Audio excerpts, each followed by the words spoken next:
اب پھر جناب فقہی احکام مسائل شروع ہو گئے ہیں روزوں کے. یعنی یہ روحانی اپیکس تھا یہ والی آیت، رمضان کا روحانی مقصد، یعنی ایک اعمال کا ظاہر ہے اور ایک اس کی روحانی چیز. احل لکم لیلۃ الصیام الرفث الی نسائکم، حلال کر دیا اللہ نے رمضان کی راتوں میں تمہارا اپنی بیویوں کے ساتھ تعلق قائم کرنا. ہن لباس لکم، وہ تمہارا لباس ہے، وانتم لباس لہن، اور تم ان کا لباس. علم اللہ انکم کنتم تختانون انفسکم، اللہ خوب جانتا ہے، اللہ نے یہ چیز جانی، آبزرو کی. یہاں جاننا آبزرو کرنے کے معنوں میں، جانتا تو پہلے سے ہی ہے، اس نے یہ آبزرو کیا. کنتم تختانون انفسکم، کہ تم اپنی جانوں میں خیانت کرتے تھے. فتاب علیکم، تو اس نے تم پر توبہ فرمائی، تمہاری طرف رجوع لے کر آیا. وہ اللہ بھی رجوع لے کے آتا ہے نا، بندہ بھی لے کے. تم پر نظر شفقت فرمائی، نظر کرم فرمائی. فتاب علیکم وعفا عنکم، اور تمہیں معاف کر دیا. فالآن، تو پس اب آؤ، باشروہن، ان کے ساتھ ازدواجی تعلق قائم کرو. وابتغوا ما کتب اللہ لکم، اور پھر جو اللہ نے تمہاری قسمت میں لکھا ہے وہ اللہ سے طلب کرو، یعنی اولاد. اس تعلق کا مقصد اولاد ہے. اس آیت کے کانٹیکسٹ میں صحیح بخاری میں موجود ہے کہ روزہ تو آپ کو پتہ دن کے وقت ہوتا ہے، لیکن صحابہ کرام اجتہاد کرتے تھے کہ وہ رمضان کے پورے مہینے میں وہ یہ سمجھتے تھے کہ ہمیں اب اپنی بیویوں سے الگ ہونا ہے، کیونکہ جب پیٹ کی قربانی دی جا رہی ہے، نیند کی قربانی دی جا رہی ہے، تو وہ سمجھتے تھے یہ بھی ایک قربانی ہے. روزے کی حالت میں تو آئی ہے، ظاہر ہے روزہ تو ٹوٹ جائے گا، تو لیکن رات کے وقت تو روزہ نہیں ہوتا. تو وہ یہ سمجھتے تھے کہ نہیں، رمضان چونکہ ہے ہی قربانی کا مہینہ ہے، تو پھر رات میں بھی ہمیں بیویوں کے قریب نہیں جانا چاہیے. جبکہ بعض صحابہ ایسے تھے وہ کہتے تھے کہ اب تو افطار ہو چکا ہے، تو اب لہٰذا اس کے اوپر وہ حکم تو نہیں ہوگا. دن کے وقت تو ظاہر ہے کہ روزہ ٹوٹ جائے گا، لیکن اب تو وہ حکم نہیں ہوگا. تو وہ اپنی بیویوں کے ساتھ تعلق بھی قائم کرتے تھے، لیکن اندر ان کو گلٹ بھی فیل ہوتا تھا. یہ جو ہے نا، کنتم تختانون انفسکم، تم اندر ہی اندر خیانت سمجھ رہے ہوتے تھے اسے، کہ کہیں غلطی نہ کر رہے ہو. اور کر رہے اس لیے تھے کہ کوئی واضح حکم بھی نہیں ہے. تو اللہ نے فرمایا کہ واضح حکم بھی نہیں تھا، تم گلٹ بھی فیل کرتے تھے، لو ہم نے تمہیں ویسے اجازت دے دی ہے اس کی. ٹھیک ہے، تو اللہ تعالیٰ نے یہ بہت بڑی آسانی دی ہے اس امت کے لیے کہ روزے کی ڈیوریشن جو ہے وہ 24 گھنٹے کرنے کی بجائے کر دی دن کے وقت اور رات کے وقت اس تعلق کی اجازت دے دی. اب ایک اور فقہی مسئلہ ڈسکس ہو رہا ہے ساتھ ہی. وَكُلُوا وَاشْرَبُوا، اور کھاؤ اور پیو. حَتَّى يَتَبَيَّنَ لَكُمُ الْخَيْطُ الْأَبْيَضُ مِنَ الْخَيْطِ الْأَسْوَدِ، یہاں تک کہ جو سفید ڈورا ہے وہ سیاہ ڈورے سے ممتاز ہو جائے. من الفجر، صبح کے وقت. یعنی یہ جو آپ کو پتا ہے نا، جب پو پھوٹتی ہے نا صبح کے وقت، آپ اگر مشرق کی طرف دیکھیں نا تو عشاء کا وقت جب ختم ہوتا ہے نا تو صبح صادق شروع ہوتی ہے. آج کل آلموسٹ ہو رہی ہے وہ 3:50 پہ آلموسٹ، تو 3:50 پہ جو ہے وہ فجر کا وقت داخل ہوتا ہے. تو اگر آپ اونچی جگہ پہ کھڑے ہونا تو آپ کو فجر میں ہلکی سی ایک ٹیوب لائٹ نظر آنا شروع ہوگی، سفیدی جو افق کے اوپر پھیلی ہوگی، اور وہ ایسی ہوگی کہ آپ کو یعنی رات کا جو سیاہ ڈورا ہے اور جو صبح کا وائٹ ڈورا ہے وہ دونوں علیحدہ سے 2 لائنیں نظر آ رہی ہوں گی. اس ڈورے سے مراد یہ ہے. لیکن اب چونکہ یہ ظاہری الفاظ ہیں تو سیدنا عدی ابن حاتم کے بارے میں بخاری مسلم دونوں میں آتا ہے، انہوں نے اپنے سرانے ایک کالا اور سفید دھاگا رکھا ہوا تھا. تو وہ دیکھتے رہتے تھے کہ جب سفید اور کالے کا دونوں کا رنگ لادا لادا نظر آنا شروع ہو گیا نا، بغیر کوئی چیز لائٹ یا کوئی دیا جلائے بغیر، یعنی دن کی روشنی اتنی ہو گئی،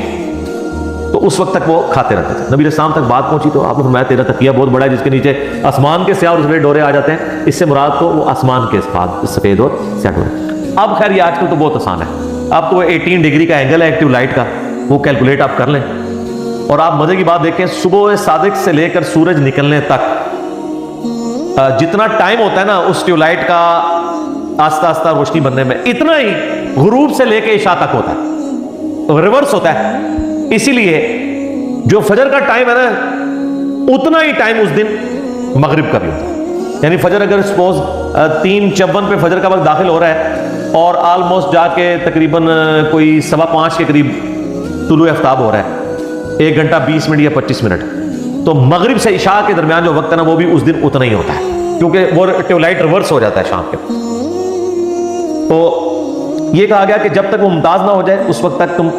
اس کو سحری کرتے رہو. یہ تو ہو گیا سحری کا وقت. ثم اتم الصیام الی اللیل، اس کے بعد اپنے روزے کو مکمل کرو رات ہونے تک. اب یہ جو لفظ ہے نا رات، اس کی وجہ سے اہل تشیع کا یہ موقف ہے کہ قرآن تو بالکل واضح کہہ رہا ہے کہ روزہ شام تک نہیں ہے بلکہ رات تک ہے، اس لیے وہ رات ہونے کو انشور کرتے ہیں۔ انشور اتنا ہی کرتے ہیں کہ ہمارے 5-7 منٹ بعد کھول لیتے ہیں، یہ نہیں ہے کہ 40 منٹ بعد کھولتے ہیں۔ تو اگر وہ رات کا معنی وہی لینا چاہتے ہیں تو رات تو ان کے روزے کی افطاری کے وقت بھی کوئی نہیں ہوئی ہوتی، اگر رات کی صحیح مراد دی جائے، کیونکہ آپ کو پتا ہے کہ مغرب کی اذانوں سے 30-40 منٹ تک آلموسٹ روشنی موجود ہوتی ہے سورج کے شفق کے غائب ہونے کے بعد سے۔ اس میں میرا یوٹیوب پہ ایک کلپ ہے، سنی شیعہ کے افطار کے ٹائم کے اوپر اختلاف، میں نے اس پہ ساری حدیث بیان کی، آلموسٹ آدھے گھنٹے کی وہ ویڈیو ہے، وہ آپ دیکھ لیں۔ بہرحال شیعہ علماء سے بھی جب ڈسکشن ہوئی ہے، وہ کہتے ہیں نہیں اب چونکہ اب ٹائم ٹیبل بن چکے ہیں، اگر ٹائم میں سورج کا غروب ہونا کنفرم ہو گیا نا تو رات شروع ہوگی، کیونکہ اب رات کی ڈیفینیشن کے لیے آپ کو قرآن و حدیث کی ضرورت نہیں ہے، کیونکہ یہ لٹریچر کا مسئلہ ہے، یہ ڈکشنری آپ کو بتائے گی کہ رات کس وقت شروع ہوتی ہے۔ قرآن حدیث جب کہہ رہا ہے نا رات، تو قرآن یہ تو نہیں بتا رہا کہ اتنے ستارے گنے جا سکیں اور اتنے نہ گنے جا سکیں، رات مطلب جو عرف عام میں رات مانی جاتی ہے، تو ڈکشنری کہتی ہے کہ غروب آفتاب رات ہے، شام جو ہے عصر اور مغرب کے درمیان کا وقت ہے، آخری 20-25 منٹ۔ ہم ویسے مغرب کو شام کی نماز کہتے ہیں، حالانکہ مغرب رات کی نماز، شام کی نماز نہیں ہے، کیونکہ غروب ہو چکا ہوتا ہے۔ اسی تو آپ دیکھیں نا تراویح ہم ایک دن پہلے پڑھتے ہیں، اور جیسے ہی مغرب کے بعد چاند نظر آتا ہے شوال کا تو اعتکاف والے اٹھ جاتے ہیں مسجد سے، کیونکہ وہ کہتے ہیں اب اگلا دن، یہ تو نہیں کہ رات ہونے کا انتظار کرتے ہیں۔ تو رات سے مراد ہے غروب آفتاب۔ اگلے زمانوں میں ظاہر ہے غروب آفتاب کو انشور کرنا ضروری تھا، یعنی آپ ایسی جگہ پہ رہ رہے ہیں کہ بظاہر کسی پہاڑ کے پیچھے سورج چھپ رہا ہے لیکن وہ سورج ابھی مکمل غروب نہیں ہوا، تو پھر آپ افطار تو نہیں کر سکتے۔ اور یہ بھی یاد رکھیے گا، آپ جس جگہ پہ نا اگر آپ کے سامنے سورج آپ کو نظر آ رہا ہے تو وہ آپ گھڑی دے کے روزہ افطار نہیں کر سکتے جب تک وہ غروب نہ ہو جائے، اگر وہاں پہ وہ غروب ہوتا ہے تو۔ میں قطبین کی بات نہیں کر رہا ادھر، مثلاً آپ کو پتا ہے یہ جو برج العرب ہے یہ آلموسٹ 1 کلومیٹر اونچا ہے، تو انہوں نے جو بالکل ٹاپ والی ہے نا ان کی گھڑیوں کی ٹائمنگ ڈیفرنٹ دی ہوئی ہے افطاری کی، اس کے اندر 3-4 منٹ کا فرق ہے، کیونکہ جب آپ زمین کی سرفس سے 1 کلومیٹر اوپر چلے جائیں تو زمین میں تو سورج غروب ہو چکا ہے، ادھر نہیں ہوا، تو انہوں نے باقاعدہ ٹائمنگ دی ہوئی ہوتی ہے کہ اتنی منزل والوں کا افطار اس وقت ہوگا، اتنی والوں کا اس وقت ہوگا، کیونکہ ان کو تو سورج سامنے نظر آ رہا ہے، نیچے والوں نے دیکھ لیا غروب ہو گیا اور باقی غروب ہو گیا، لیکن جب آپ ہائٹ پہ ہوتے ہیں نا تو زمین کی کرویچر کو بھی آپ دیکھ رہے ہوتے ہیں، مثلا یہاں سے مجھے اگر سامنے ایک چیز پڑی ہوئی نظر نہیں آ رہی ہے لیکن میں اگر یوں کر کے دیکھوں تو مجھے نظر آ رہی ہے، تو اب میرے لیے تو وہ سورج غروب نہیں ہوا۔ اسی طریقے سے جو بندہ جہاز میں ٹریول کر رہا ہے، تو جہاز تو آپ کے جو عام جہاز ہیں یہ تقریباً 8 سے 10 کلومیٹر اونچا اڑتے ہیں، تو اس میں تو سورج آپ کو سامنے نظر آ رہا ہے، تو آپ افطار نہیں کر سکتے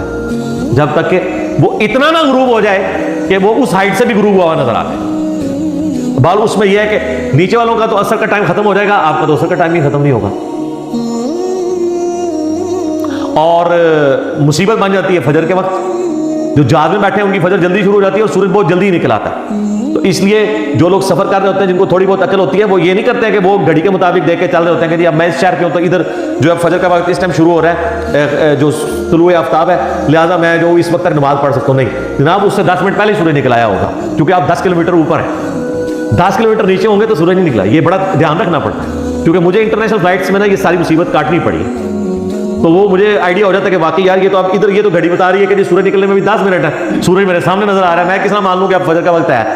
تو آپ کو پھر وہ ٹائمنگ کو سیٹ کر کے یہ چیزیں کرنی پڑتی ہیں۔ تو یہ رات تک جو روزے کو آپ نے مکمل کرنا ہے نا، اس سے مراد ہے غروب آفتاب۔ تو وہ شیعہ علماء کہتے ہیں کہ پہلے ہم لوگ یہ کرتے تھے، اب اگر واقعی گھڑی اور لیٹ لانگ یہ چیز بتا دیتے ہیں تو اب اس کو ضد نہیں بنانا چاہیے۔ دوسری طرف سنیوں نے یہ مصیبت ڈال دی ہوئی ہے کہ وہ ان حدیثوں سے کہ جی میری امت بھلائی پر قائم رہے گی، وہ صحیح بخاری میں بھی ابو داؤد میں بھی موجود ہے کہ جب تک وہ افطار میں جلدی کرتی رہے گی۔ افطار میں جلدی کرنے کا قطعی مطلب نہیں ہے کہ آپ وقت سے پہلے افطار کر لیں، تو وہ جلدی کے چکر میں آپ دیکھتے ہیں کہ وہ ٹائم ٹیبل بھی پتہ نہیں ایسے بنائے ہوئے ہیں جو ہماری ڈیجیٹل الیکٹرانک جو ٹائم ٹیبلز ہیں ان کو سپورٹ بھی نہیں کرتے، پرانے زمانے کے وہ بنے ہوئے ہیں، اور وہ کہتے ہیں جی وہ پھر جب ہم انہیں کہتے ہیں بھائی صحیح ابن خزیمہ کے اندر یہ حدیث موجود ہے، باقی کتابوں کے اندر کہ نبی علیہ السلام کو عذاب دکھایا گیا ان لوگوں کا جو وقت سے پہلے روزہ افطار کرتے، وہ کہتے ہیں جی وہ تو یہودیوں کے بارے میں، یعنی جس طرح بریلویوں کہتے ہیں نا کہ یہ قرآن میں جو ہے وہ غیر اللہ کو پکارنے کے بارے میں چیزیں وہ کہتے ہیں تو بتوں کے بارے میں،